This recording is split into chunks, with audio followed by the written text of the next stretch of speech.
Hey friends, it's Robin. Welcome back to my channel. Today we are going through another round of my recent reads. I have read an absolute ton in October, so there might be a couple of these coming over the next couple of weeks. I think I've read like 16 books so far in October, and it's only the 18th, so there are a lot of books to cover. So let's get right into 10 of the books that I read kind of recently, starting off with American Royalty by Tracy Livesey. Apparently my cat chewed on this book, which is super unfortunate, but I ended up giving this one 3.5 stars. This had a lot of things that I really loved about it, and then a couple of things that didn't quite work for me. This is following our heroine, Danny, who is a professional rapper, and she is looking to branch out and kind of break away from her musical career and instead focus on her skincare line, all surrounding skincare specifically for melanated skin. She ends up losing some of her backers for her skincare, and she needs a way to like fix her image. The Prince of England is tasked with taking over this concert for his grandmother, who is the Queen of England, and he ends up hiring Danny to be one of the performers at a memorial for his grandfather. And when Danny goes to England, she and him end up sharing a house for a little while, and it is their romance. There were a couple of things that I really loved about this. One, I loved Danny. Danny was such a good heroine. I loved being in her head. I loved how dynamic her character was. She has so many different facets that I think a lot of women can relate to. So she is kind of forced to put this like facade up about how badass. She has this persona of being like very sexual and strong and resilient, and in reality she just wants a comfortable life. Like she just wants a place to call home and feel settled and safe, and she is trying to do that through her skincare, and she just wants to be able to be herself. And so I just really liked that exploration of her needing to put on this fake persona when in reality that's only a small fraction of who she was. And I really liked that exploration of her. And then our hero, who is the Prince of England, he doesn't want anything to do with the crown. He just wants to be a professor, wants nothing to do with the crown. He doesn't want anything to do with the royal family, but he is kind of being forced into taking over some royal duties. This explores a lot of inherent racism, and I really liked all of those things. What I didn't particularly love is our hero. I didn't find him to have much personality. And this is told in dual POV, so it made it feel extra weird because we'd get to his chapters and I'd just be like, I don't really care about you. Like, I just don't feel like he had much personality outside of the fact that he was attracted to Danny and was a prince that didn't want to have princely duties. And so, like, I didn't ever really connect to him. And because of that, the whole time I was like, Danny, you deserve better than him. And like, he treated her great. I didn't understand why she wanted him outside of the fact that he was like super attractive, because I just didn't see much personality in him. But what ended up really getting me was the end. So they spend the entire book talking about how they can't be together for all of these reasons. And then in the end, when they get together, they're just like, we'll figure it out. And I was like, what? You spent 300 pages talking about how this was like a huge roadblock, and in the end you're just like, we'll figure it out. It's fine. It's fine. There was no sort of like wrap up to any of their issues. There was nothing about them like talking through how they were going to make this work. They're just like, we'll figure it out. And so I didn't like that. It felt very much like the author was like, I don't know how they work it out, so they do it off page at some point. And I was just like, it was kind of a bit of a letdown. So 3.5 stars. I am very curious to see what this author does next, whether it's in this world or not. I'm interested to read more from the author. That one just wasn't a perfect book for me. After that, I read The Dark One by Nikki St. Croix. This is book 2 in the Vicious Lost Boys series. I actually read this one as well as their Vicious Darling, and I gave both of these 4 stars. I talked about this in one of my previous recent reads where I read book 1, but this series is not exceptionally well written. It is not exceptionally well plotted, but holy hell, is this book addictive and readable and bingeable? I can't get enough of it, and I don't know why. Like, I will sit down after these books and be like, why did I love this book? No idea. I think it's just because it's so wild and out there. While you're reading it, you just want to know what crazy shit happens next. And I'm in it, man. I am in it completely. I want to know what happens next. This does catch me up on the Vicious Lost Boys series. So I believe as of right now, I am entirely caught up on this. I have no idea when book 4 is coming out. Book 3, Our Vicious Darling, did just recently come out. And I don't know how long the series is going to be, but I am caught up now. And then I actually finished another series, so I read both Scrivens as well as Ancients by Catherine Moon, and these are books 3 and 4 in the Librarian Covens series. So I started this a couple of months ago and I really enjoyed the series. I ended up giving Scrivens 3 stars and I gave Ancients 4 stars. So all in all, I would give this series like a 3.5 star overall. I had a really good time with it. It isn't going to be a series that I think about very often. It's one that is easy, like recommendable, because I think this has pretty wide mass appeal, but it isn't a book that I'm going to like think back on as being an all-time favorite. It was a fun series to read. Again, I can't really talk about what happens in here. I wouldn't say that it's a spoiler, but the things that happen in the previous books, you need to have read those books in order to understand what is happening in this book. Our main group is these 4 witches that have a poly relationship, and the 4 of them are trying to take down the big bads. Book 3 is pretty political. It is our heroine kind of connecting with her family, and it is an exploration of immigration and essentially how refugees are treated in this new space. And then book 4 is like the culmination and like the big battle that happens. I thought book 4 was a great ending. I thought book 3 was very slow. I thought that the discussions were interesting, but it didn't have as much plot to like driving things forward. So I thought that one felt a little slow to get through, but book 4 I thought was a fantastic ending to the series. I really liked the big bads. Again, I'm trying to be really vague here, but they were very, very cool. They are kind of manifestations of feelings. I thought that was really, really unique and fun.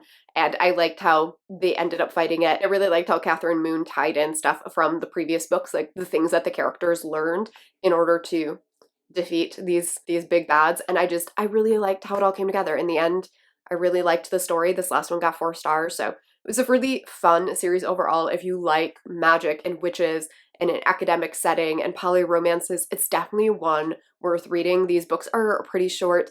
They're super bingeable. The series is complete. It's a very good time. Another series I completed, I did not realize how many series I finished this month, but I reread the Grimos Girls by Laura Pohl, and I gave this one 4 stars again. And then I read the conclusion, which is The Wicked Remain, I believe.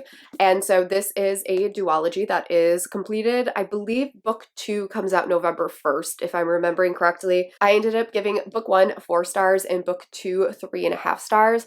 And I think this is a great dark YA fantasy. This is set in the real world, kind of. So it's set at a fake Swiss boarding school. So it is set in the real world, but the boarding school itself is made up. And the main characters are all based off of fairy tale princesses. In this world, the heroines are discovering that their fate is somehow tied to fairy tales and that they are destined to live out the bad endings of their fairy tales.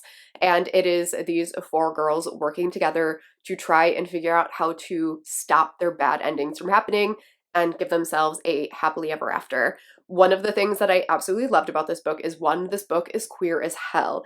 And I loved that. There are lesbian characters, there are bi characters, there are asexual characters, there are demisexual characters, there There is everything in here. There's also a Black Hawaiian main character. One of the heroines is Asian. One of the heroines deals with fibromyalgia. And so there's chronic illness rep and disability rep in here. So this series just has, there's so much good representation in this book. The author is also Brazilian. It's just, there's a lot in here, and I loved that. I loved how all of it was discussed.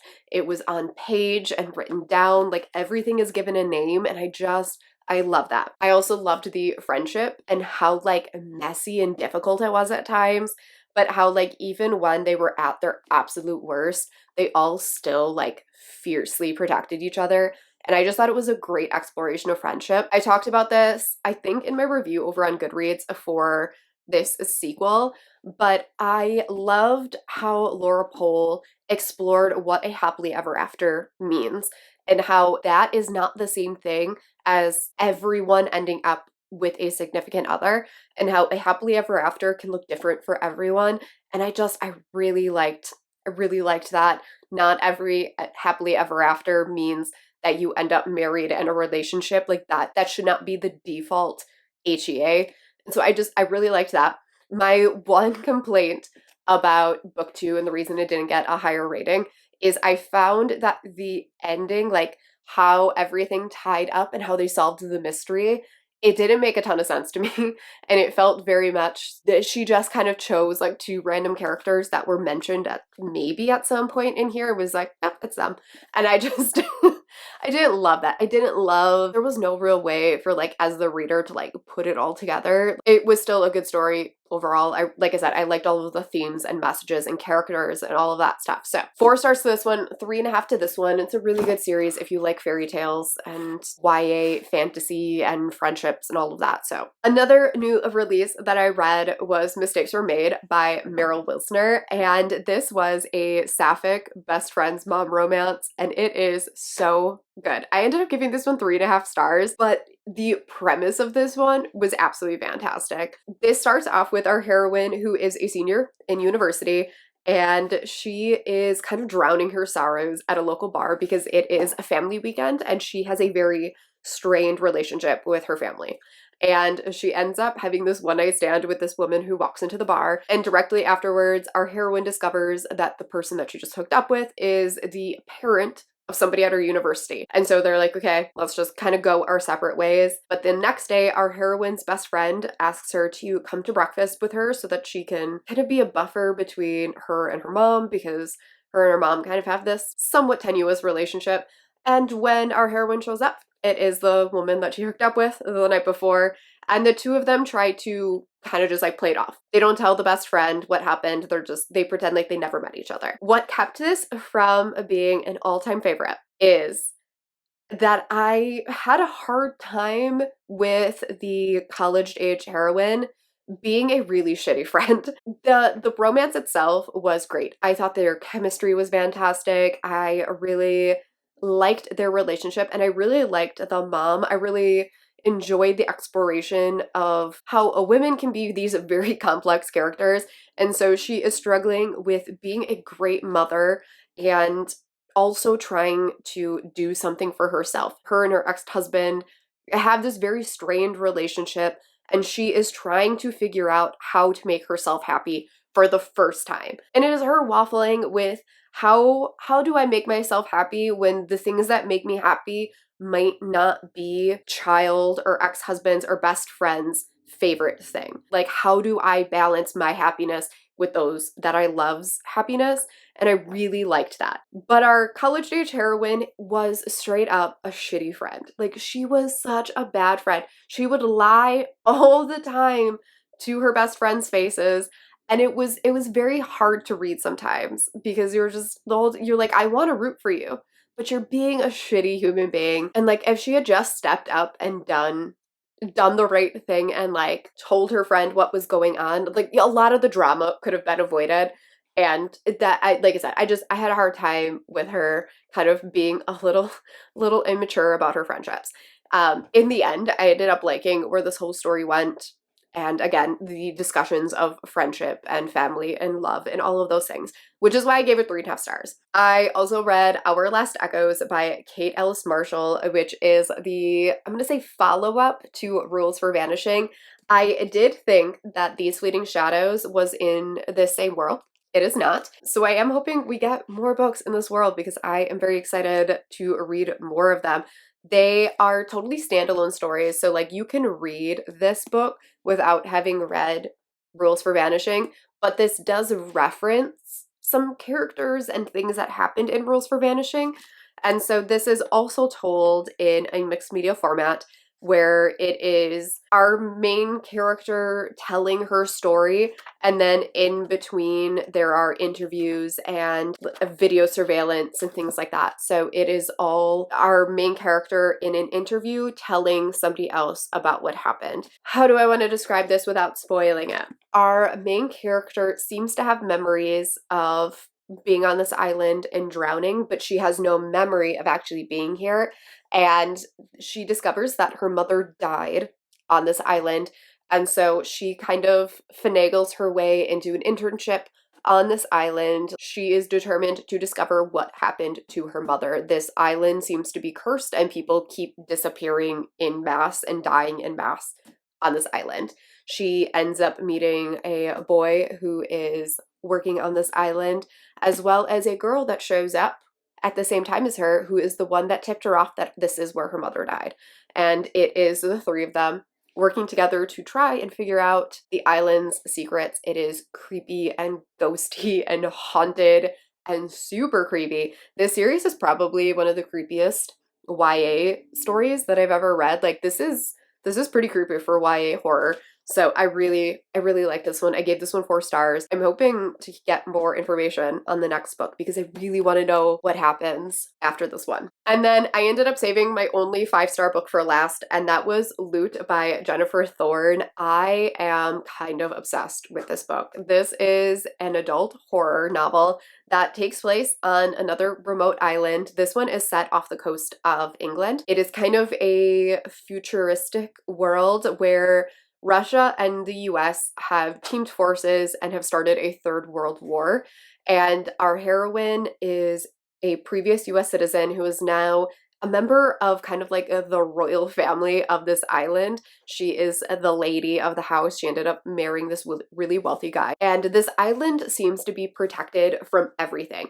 No war happens here. The people from this island that go off to war always return. Nothing bad ever happens here. No natural disasters. And she keeps hearing stories about the day. It is supposedly the day where the island takes its sacrifices to continue protecting the people of the island. And supposedly, every 7 years, 7 people die on this day. And our heroine thinks that it is all just kind of made up, that it's some sort of folk tale that the people of this island continue to tell because they seem to be so protected. And as the day gets closer, our heroine's husband becomes more and more erratic. He ends up trying to get them off the island, only everything goes wrong and they can't leave the island, and her husband kind of has this very epic downfall where he loses it. The heroine wakes up the next day on the day and things turn really deadly. I knew the premise going into this book, but the way that the author did not hold back absolutely shocked me. I was blown away. This book had me in its grip. I could not stop reading this book. I listened to this on audio because I had this on audio from, I think, NetGalley. I listened to this entire thing in one sitting. I could not put this book down. I could not stop listening. This had so many wild twists and turns. It had an amazing setting. It had wild twists. It had fantastic characters.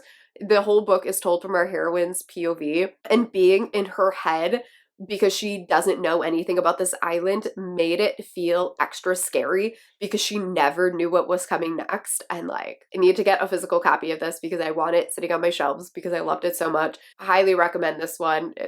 It's so fantastic. I loved how it was written. I loved how it was plotted. I loved how far the author took some of these like brutal, gruesome murders. It was fantastic. So that is all 10 books that I read recently. Let me know if you've read any of these. Let me know if you added any of these to your TBR now, and I will catch y'all in my next video. Bye.